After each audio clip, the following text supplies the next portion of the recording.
So, hello, fellow Earthlings. This is Earthling 6455463728. And success is really the worst. So is failure. It's bad. But success is much worse than failure. Um, in terms of the amount of damage that we do to the world when we're successful. Um, Let me give you an example. Um, Elon Musk, for example. Um, he's a successful guy. Most people would say that he's pretty successful. As a result of that, he has a platform for people to listen to him. And he does have some really interesting and cool ideas. Hey, we should get off of the planet. We should have more than one planet. That's a nice idea. That's interesting. Um, hey, we should go green. We should use electric vehicles instead of fossil fuels. That's that's a pretty decent idea. Um, his opinions about the coronavirus, though, no, not not very useful. Mm-mm. The way that he does business and structures his companies, his level of honesty, no, not so good. Um, the way that he might treat his workers, no, not so good. And why? Because he's successful. He got a lot of money because of being his shares in the company that eventually became PayPal. So, of course, that boosts your confidence. He probably had a good bit of confidence from growing up wealthy.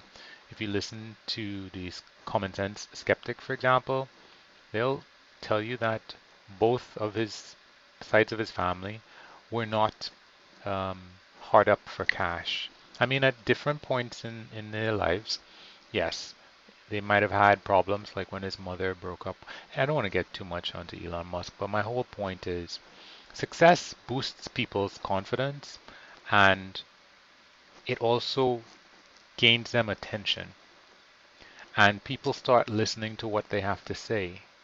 The problem is all of us are pretty much wrong the majority of the time about most things. And the self-fulfilling prophecy of being successful, having people listen to what you say and implement it, we're not making the world a better place because the ideas that we espouse as a successful person, or even a successful company, or even a successful country, or even a successful group, people latch on to what we have to say and our ideas about how the world works, and it's not peer reviewed. People accept it as a good thing and as correct and right because we were successful in gaining attention in financial terms, whatever it might be. And we don't look hard at what we're being told. We kind of more readily accept these things. On the flip side, if you're a failure, you're not going to hurt anybody. You're probably going to hurt yourself, you're going to lose confidence in yourself, but you're not going to hurt anybody. People are less likely to listen to you because they may see you as a failure. Um, and you might have some really great ideas. And as a matter of fact, they say people who are depressed, and in many instances that might be because you're not successful, can see the world better. They have a better view of the world and a more honest view of the world. But people are not going to listen to you, whether or not your ideas are good. and they're more likely to be good because you have a more realistic, in a way, isn't this suggesting that we should look for losers and listen to them? I mean, of course, um, wealthy, successful people might be depressed as well, and but I think that it's less likely. Um, I a while ago, a friend of mine, he would have shown me a book that suggested that I think it's called Tribe or something along those lines, and the suggestion was that depression, it's really the rich and successful people, people in developed countries that have more depression. So I went to Wikipedia and they showed that there was reasonably high depression statistics for um, more developed countries. There was an increase for middle income countries, and then there was this dropped right off a cliff in terms of depression numbers for poor or less developed countries. And I just said I don't believe it. I think that's wrong. I don't think that it's accurate any way, shape, or form. Because, so you're saying that the wealthiest people are have a certain amount of depression. People who are less wealthy, the depression goes up, and then it just drops off. You have worse problems. You have worse problems, but is this out of a musical where poor people are singing and dancing? That's absolutely ridiculous. That is absolutely ridiculous. You have no access to health care that people in other countries would have. You have no, there's something wrong with the statistics. Maybe they don't have the capacity to diagnose people. Maybe they don't have good records. Whatever the case is, those stats are wrong. Um, and I think that's a fact. So, in terms of looking at wealthy people and saying, well, they're depressed too, so maybe we should look to them to see if they have more insight into the world. No, no. They're the least depressed of most people. They're just the most diagnosed, I would personally say. Um, but yeah, and I think I'm going to take this on a slightly different turn, but I just want to have this out there. If you look at um, I'm going to say man-eating tigers. It's been bouncing around in my brain, but um, man-eating animals of any kind whatsoever, what happens is they don't often kill for food anymore.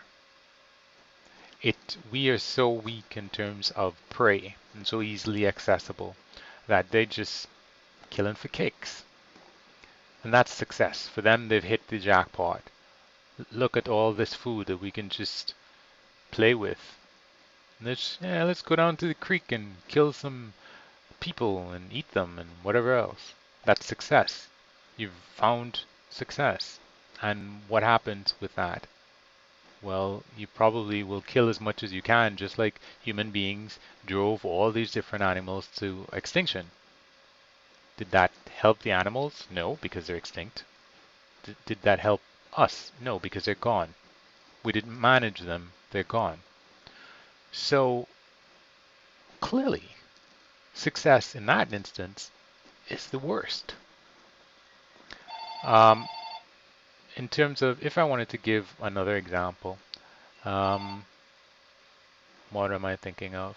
Yeah, well, let me get back onto the example that I was saying before, which is that let's say I am a success, I'm a pharaoh in Egypt, and I have gotten to the top of society. Um, well, pharaohs have an ancestral um, that's how they become pharaohs. Well, let's look at something else.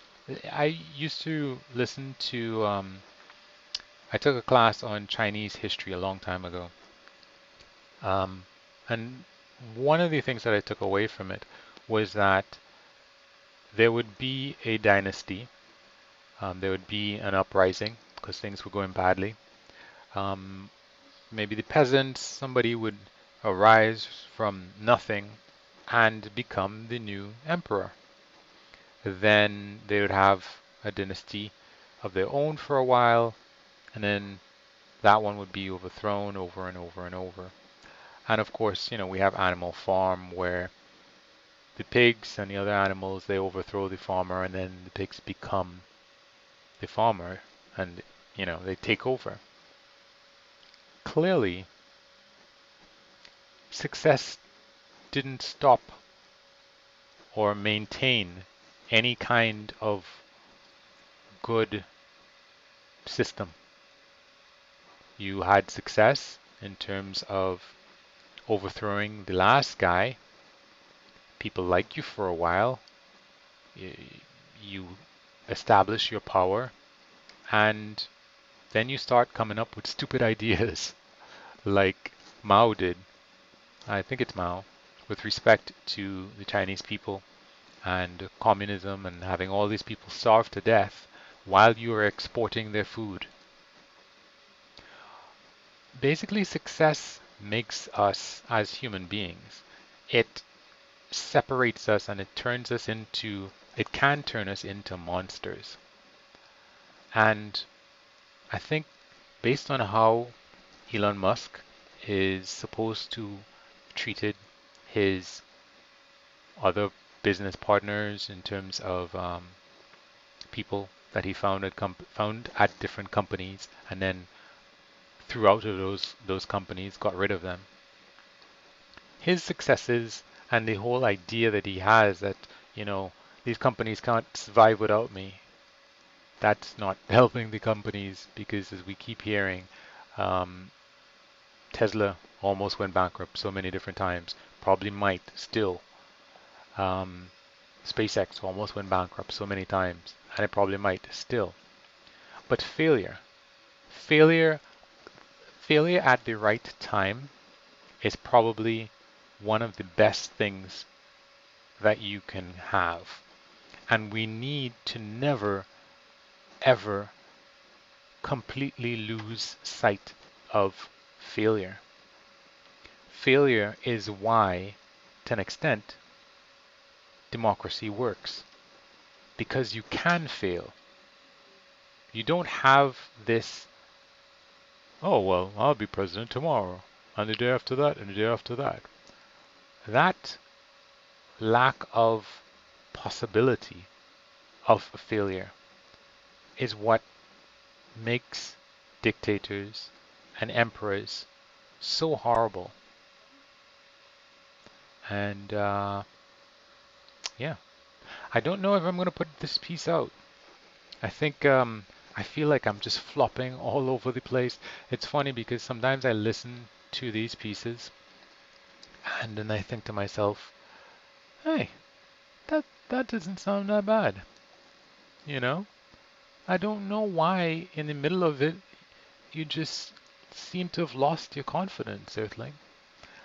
Um, because a lot of them I put this thing out and I'm talking and I'm just, oh my God, you're not. And then at the end of it, I'll be like, oh my God, you forgot that point, you forgot that point, you forgot whatever.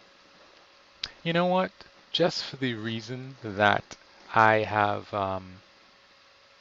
broken is it the fourth wall in terms of speaking, I think I'll just put this one out anyway. Because I remember listening to this person, Ryan Barnes.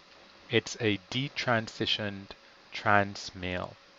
And she would say, because she retransitioned back to a woman, she would say in many of her pieces, she would say, oh my God, I've tried so many times to record this and I'm just going to put this out.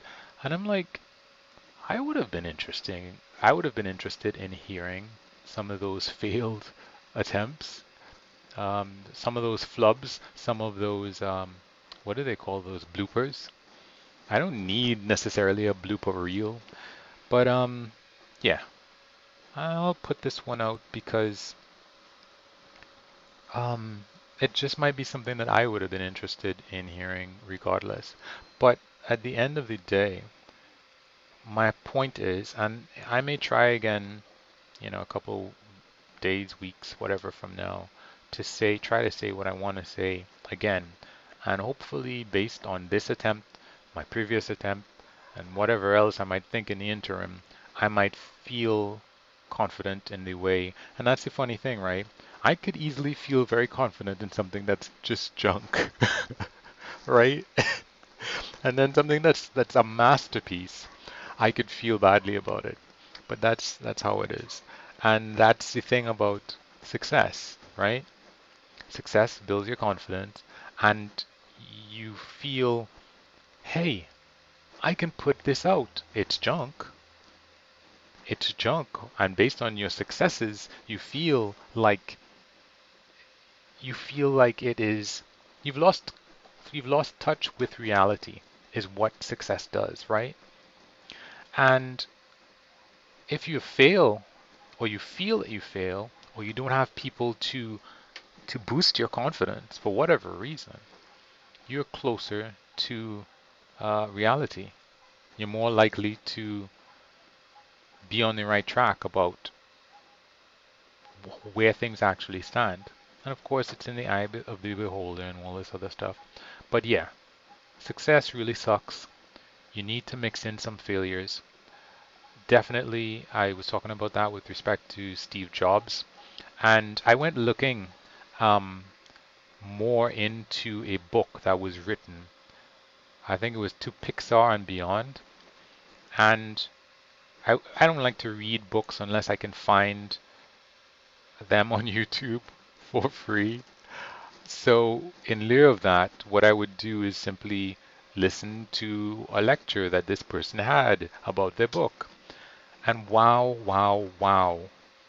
It I could not have imagined that what that guy was saying was exactly what I was saying about Steve Jobs.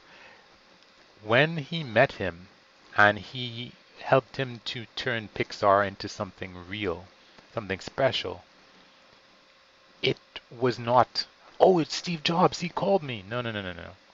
2 weeks after he did take the job with Steve Jobs, he came home and he told his wife, I have made the biggest mistake of my life because of what, not Steve Jobs' attitude or anything like that. As a matter of fact, that's the thing. Because of all of the failure that Steve Jobs had had since he had been put out of Apple, at least the way the relationship that he had with this guy, the guy never encountered that Steve. That Steve came back, but the guy never encountered that Steve because he met him at the nadir of his confidence. He was kicked out of Apple. Next was doing crap. Pixar was doing crap. He was being called a has-been. And he had made an attitude adjustment because of that and the way that he talked to the guy. 8 years of failure made Steve Jobs a better person. And I think that Donald Trump should have had that. It would definitely have helped him. Steve Jobs probably could have dealt with a lot more because he got back a lot of his self-confidence that he didn't need to get back when he went back to Apple. Um, but yeah, anyway, thank you for listening if you did. And yeah, have a good one.